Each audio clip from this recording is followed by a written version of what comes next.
the passing of Supreme Court icon Ruth Bader Ginsburg rocks the political landscape as the U.S. COVID-19 death toll reaches a grim milestone.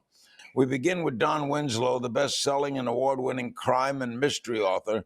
His latest novel is Broken.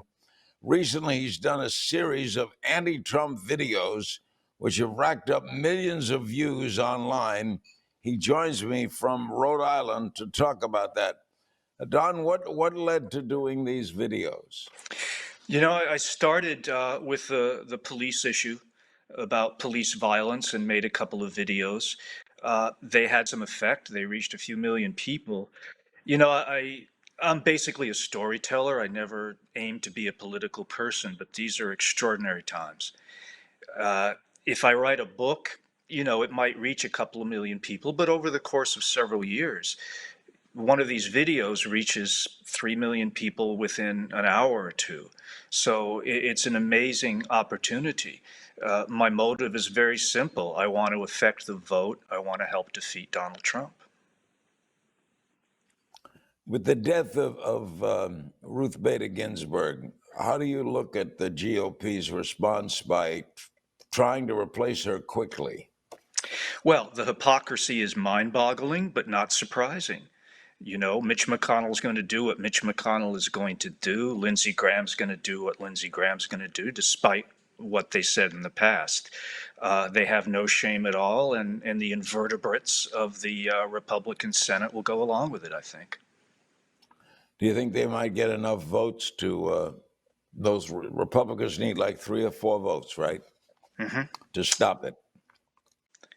Yeah, I don't know that that's going to happen. I'm not optimistic. You have been publicly slamming Donald Trump since he was a candidate. As a president, has he turned out better, what you expected, or worse? Worse, by far. Listen, this is unprecedented. This is no longer, Larry, an issue of politics or the Democratic Party or the Republican Party or even right and left. These are issues of right or wrong. These are ethical issues. You have a man who has told thousands of lies to the extreme detriment of this country, a man who has blackmailed foreign governments, basically, and was impeached for it in order to further his political aims, a man who I think doesn't see anywhere past his own nose, only concerned about himself and not the welfare of this country. I could go on and on and on. Don't worry, I won't. But, you know, it's every day something new happens. And Larry, that's part of the problem. You know, there's one more outrage.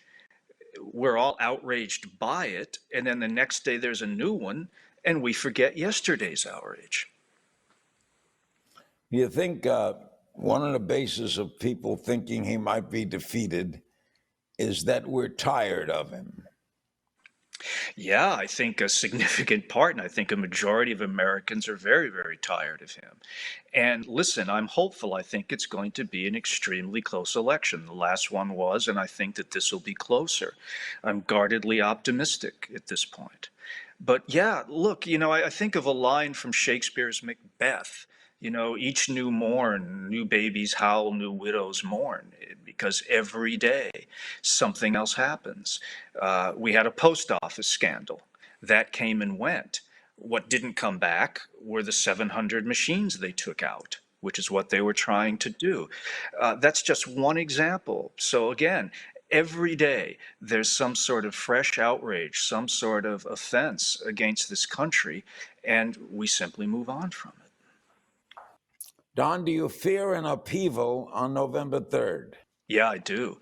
I think it's a very serious issue protecting this election. You know, listen, you have right-wing groups. We saw them during some of these COVID demonstrations, threatening governors and state houses, riding around in pickup trucks with automatic rifles. This is insane. This is not the country that I know. It's not the country that I want. So certainly I fear for that. Earlier this month, you released a video calling out what you said was the greatest lie Trump has ever told. What lie is that? Well, that he's one of you. The guy comes, he's one of us. The guy tries to come across as a working class hero. And listen, he had some success with that. I'm not one of these people, by the way, who thinks that everybody who voted for Trump is a bad person. There are a significant number of people who I think looked at what they thought was this self made, which is a lie, billionaire, which might be a lie, businessman, and thought, I want that guy working for me. He'll bring some success to this country. I think there were other people who felt left behind in the new economy, felt that they weren't being talked to or they were being talked down to. And this guy was telling these people, I'm one of you. It's ridiculous. You didn't, inherit millions of dollars from your old man. He didn't bail you out to the tunes of tens of millions of dollars. Again, I could go on, but the idea that Donald Trump, of all people, represents the average American working person is his biggest lie.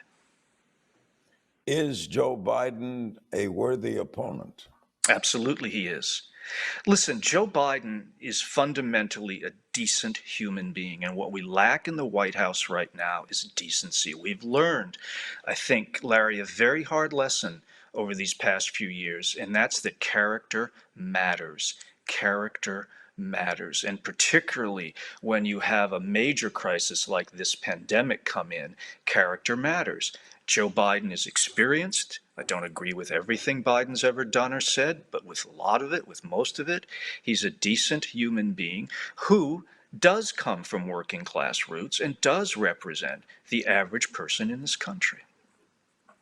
Donald Trump told Bob Woodward he knew that the pandemic was bad. He knew it as early as February, but he didn't want to scare people. What do you make of that reasoning? Well, it's terrible. Listen, what Donald Trump didn't want to do was bring bad news that might hurt his candidacy. That's his reason for lying about this. The idea that he didn't want to panic people is ridiculous. We're not children. The president owes it to us to tell us the truth. To tell us the truth about whatever it is. This is a man who lies every day, multiple times, and then he sends his minions out to lie for him and to repeat the lie until people start believing it. So what the American people need to know about this pandemic are the facts, the science, and the truth. Don, these videos, they carry more weight than the written word. How do you work them? When do you decide what you're going to do? How much money do you have to outlay to do them? Where do you do them? I work with my buddy, Shane Salerno, who works on them with me. Shane is my agent, also, very A-list screenwriter in his own right. The money outlay varies from one to the other. I don't want to get into exact figures about that. We're busy producing them almost all the time. Do they almost write themselves? No. Well, yeah, you might be onto something there. In a sense, they do. I mean, certainly the Trump administration provides one with an amplitude of ammunition, shall I put it that way. I wouldn't say that they write themselves. We work pretty hard on them. We're trying to shape a message. Sometimes that message is to be critical. It's to take a hit at Trump. Other times, though, it's to reach out. One of the videos was an open letter to Republican voters saying, come home, come home to real American values and vote this guy out. So, we're not always taking the offensive. There are times we simply want to reach out and we want to let people know facts and things that maybe they didn't know. In July, you told Deadline, quote, "It's extraordinary to me that 62 million Americans voted for this man, knowing what they knew about him before Election Day. I think it points to a much larger problem that we have to address once Trump's out of office." What is that problem? Well, the problem, I think, is communication. I think it's social media. I think it's the lies that are told on Facebook, the non-facts that get put out there that people believe, the interference from foreign countries providing disinformation to the American people. I also think that there's simply, though, a problem of divisiveness. That we seem these days to pick a team and stay with that team no matter what the facts are. And that's something that we need to get over. And I think that we need to realize as a people that we have more in common than we have that separates us. What's your prediction on November? Well, listen, again, I'm guardedly optimistic. I'm going to say that Biden and Harris is going to win. I don't think it's going to be decided overnight. I think that Trump and his people will fight this with whatever weapons they have at hand, which are considerable. So I don't think it's going to be over on November 4th. But I am predicting again with guarded optimism a Biden victory. But people need to get out there and vote.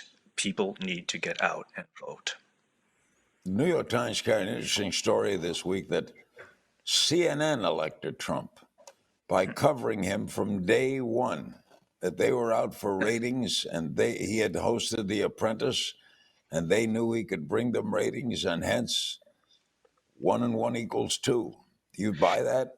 I don't know that I buy that. Listen, I mean, I think he gets a lot of free publicity. He gets a lot of coverage. Trump famously sucks the air out of the room, and it's hard for anybody else to get any oxygen. But whether I blame specifically CNN on that or not, I don't think I'm ready to say that. All right. All of this has been a muddle as you look back on it. I guess you wonder how did we ever pick him? Yeah, I wonder that a lot, Look, I mean, for me, it was over the day that he mocked a handicapped reporter. I couldn't believe that anyone would vote for him after that. And then when he mocked John McCain, and when he calls our veterans and people who died for this country losers and suckers. So it's hard for me to figure why people voted for him. And how we got to where we are. But here we are. There's not a lot of point in looking back. We need to look forward. We need to get the vote out. We need to get the truth out there and get this guy out of office. And evangelical support, does that surprise you? Yes and no. It surprises me on one level that evangelicals could support a man with his, how do I put this, personal history and behavior. I think, though, where the evangelical support comes in is on the anti-abortion movement, and I think that they will put up with a lot, and apparently have, in order to try to further that. Don Winslow, thanks for your time today. You've been a great guest. Thank you very much. Thanks for having me, Larry. I appreciate it.